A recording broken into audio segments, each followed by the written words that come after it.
Hello good morning guys. आज फेरि म एकजना गेस्टको यहाँनिर सानो इन्टरभ्यू लिइरहेछु। हाम्रो होमस्टेमा कस्तो लाग्यो तपाईँले सुन्न सक्नुहुन्छ। आपको कुछ बोलना है homestay? Hello, good morning everyone. আমরা কলকাতা থেকে এসেছি এই যে বাইক রাইডিং করে। এখানে এসেছিলাম, কানন হোমস্টেতে ছিলাম দুদিন, আজকে চলে যাচ্ছি।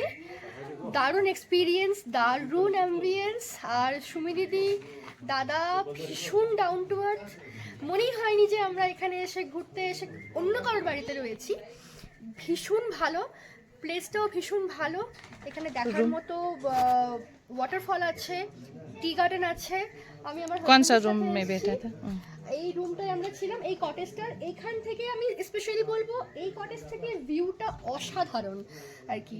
মানে মেঘ ঢুকে যাচ্ছে ঘরের মধ্যে, বৃষ্টি হলে ঘরের মধ্যে প্রচণ্ড ঠান্ডা, মানে সাংঘাতিক একটা দারুণ একটা রোমাঞ্চকর অভিজ্ঞতা সাথে। কিন্তু দুটো দিন কোথা থেকে হই হই করে কেটে গেল। আর বেস্ট পার্ট ইজ, যেটা আমি কালকে এখানে সন্ধ্যাবেলা গান বাজনার একটা ভীষণ ভালো রেওয়াজ রয়েছে, একটা কালচার আছে। তো সবাই মিলে আমরা যারা গেস্ট থাকে এখানে সবাই পার্টিসিপেট করি, গান বাজনা হয়। এই যেখানে সাউন্ড সিস্টেম আছে দেওয়া, এটাতে আমরা গান বাজনা করি। তো দারুণ কেটে গেছে। যারা যারা আসতে চাও কারণ হোমস্টেতে, যেটা আপার কলেজ ভ্যালি দার্জিলিং ডিস্ট্রিক্টে রয়েছে, তা আমাকে বলতে পারো, এই ভিডিওতে কমেন্ট করতে পারো। অবশ্যই আমি জানিয়ে দেবো কিভাবে আসতে হয় আর every details. Thank you so much.